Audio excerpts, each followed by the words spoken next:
Bienvenidos a un nuevo episodio del podcast El Cafecito Latinoamericano. El fin de semana comenzó en América Latina y en el mundo con los ataques de Irán hacia Israel, como represalia al ataque israelí en la embajada iraní en Damasco. Como respuesta a dicha situación, las distintas cancillerías latinoamericanas repudiaron con mayor o menor énfasis el accionar de Irán. En este capítulo nos vamos a preguntar, en primer lugar, ¿cómo reaccionó América Latina a este conflicto entre Irán e Israel? Pero también, ¿cuál es el vínculo entre América Latina y cada una de estas dos partes? Yo soy Clary. Yo Fede y acompáñanos.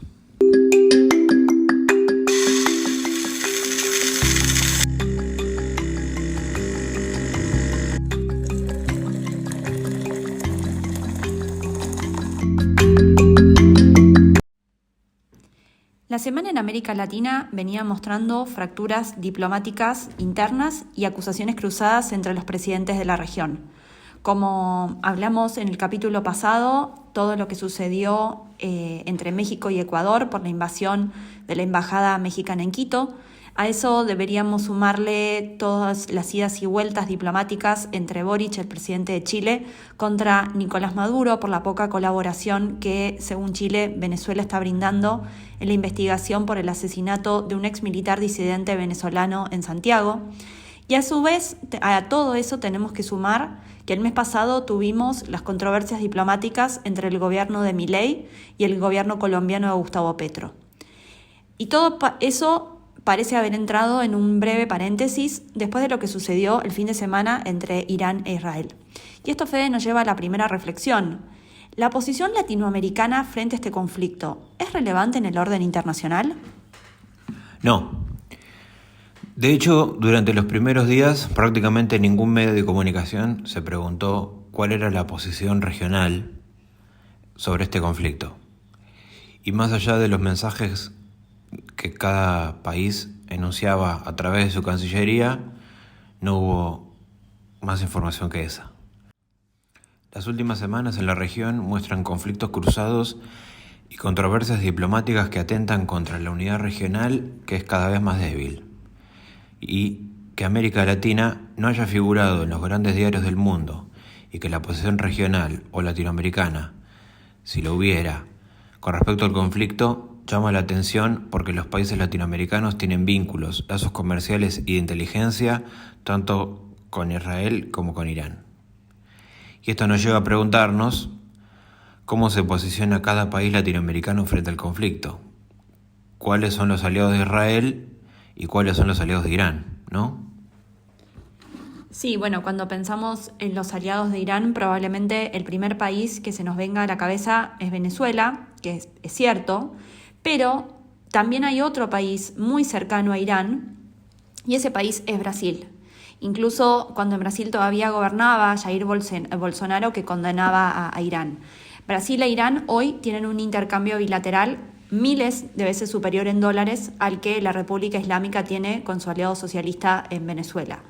Que esto puede llamarle la atención a muchas personas porque Jair Bolsonaro, cuando era presidente de Brasil, condenaba a todo ese eje entre Rusia, China, Irán, y decía estar a favor de los países que no financiaban el terrorismo. Entonces uno dice, bueno, ¿cómo puede tener de socio comercial a Irán? Y al mismo tiempo, ¿cómo Irán puede tener de socio comercial o en ese momento al Brasil de Bolsonaro? Bueno, porque esto muestra la manera en la que el gobierno iraní fue separando sus intereses económicos en América Latina, sobre todo en los últimos años. Y eso entonces nos lleva a preguntarnos, ¿por qué Irán le interesa a América Latina? En primer lugar, ¿le interesa a América Latina desde cuándo y por qué? Bueno, América Latina nunca fue una prioridad para los iraníes, pero durante las primeras décadas del siglo XXI se volvió más atractiva para frenar el creciente aislamiento internacional que le causó a Teherán su desarrollo de un programa nuclear. Y recordemos que en las primeras décadas del 2000 en América Latina gobernaba ese grupo de gobiernos de izquierda que tuvieron un gran acercamiento al gobierno iraní. De hecho, el presidente de Irán viajaba a América Latina una vez por año, en ese momento con fines nucleares, y generalmente gracias a Venezuela, que fue la puerta de entrada de Irán a América Latina. Hoy, con el cese de aislamiento nuclear a Irán, después del pacto nuclear de 2015, Irán se enfoca principalmente en cuestiones comerciales y geopolíticas con América Latina. Entonces podríamos decir como que existen como dos grandes grupos de socios latinoamericanos con respecto a Irán. Los socios que son más comerciales y los socios más políticos y geopolíticos. Sí, hay, por ejemplo, con respecto a la relación económica, Irán tiene socios comerciales importantes como Argentina o Brasil, más allá de quién gobierna. Para Brasil, Irán es uno de sus principales destinos de exportaciones agrícolas y de proteína animal, y para Argentina de soja. Con Venezuela, el intercambio comercial fue a través de la ayuda para mantener una industria petrolera cada vez más debilitada en ese país. En el plano político, en cambio, sus socios son Cuba, Nicaragua y Venezuela, con los que tiene buena afinidad, pero comercialmente son menos relevantes, sobre todo Cuba y Nicaragua. De hecho, Irán se involucró en la construcción de un puerto de aguas profundas en Nicaragua, que quedó desechado, y si bien es cierto que los vínculos políticos de Irán con Nicaragua, Cuba y Venezuela contra Occidente son importantes para establecer una alianza pragmática contra un enemigo común, que en este caso es Estados Unidos, y a través de él a Israel, el mayor enemigo de Irán.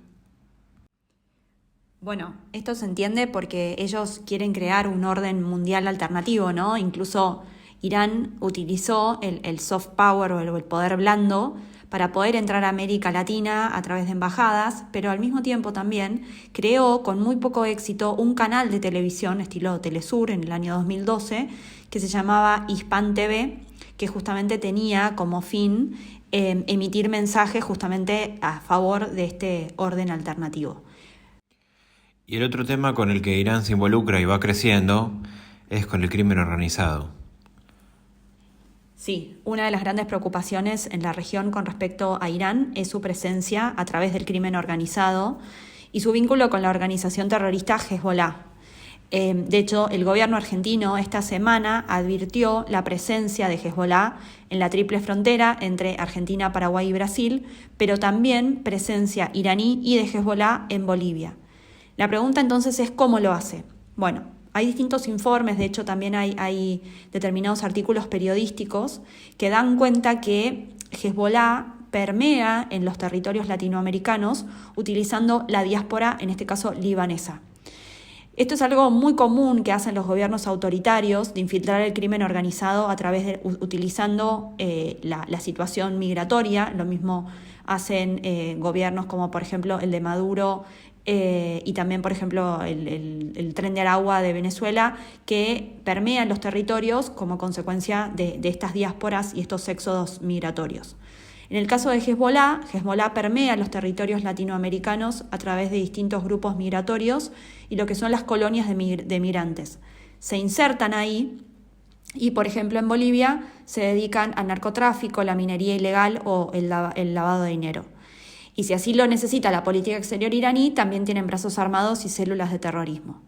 En el caso boliviano, además, su alineamiento con Irán, el alineamiento del Estado boliviano con Irán, se profundizó en julio del año pasado con un tratado de seguridad y de defensa firmado entre Bolivia e Irán, que significaba la asistencia militar iraní a la defensa boliviana e incluso la entrega de material bélico. Incluso después de la respuesta israelí al ataque de Hamás en octubre del año pasado, el gobierno boliviano rompió relaciones con Israel.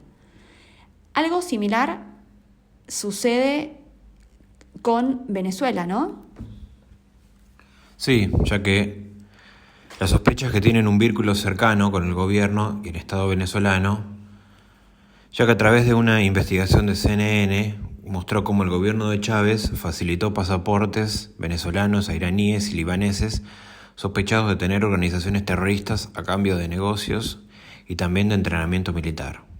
Por ejemplo, se calcula que hay 10.000 iraníes pululando por Latinoamérica con pasaportes venezolanos.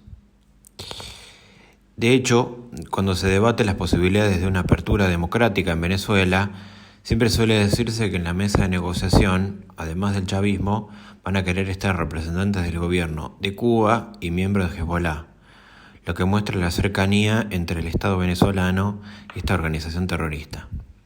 Bueno, eso entonces fue todo por esta semana. Esperamos que les haya gustado este capítulo en donde intentamos abordar un tema súper complejo que es el posicionamiento latinoamericano frente a un conflicto y también los vínculos de la región con uno de los implicados, con uno de los actores de este conflicto, que es la República Islámica de Irán. Si les gustó este capítulo, siempre les decimos lo mismo, que le den sus 5 estrellas, que lo compartan con sus conocidos y que sigan al Cafecito Latinoamericano en Spotify. Cualquier sugerencia, duda o comentario, no duden en dejarla y nos vemos la semana que viene.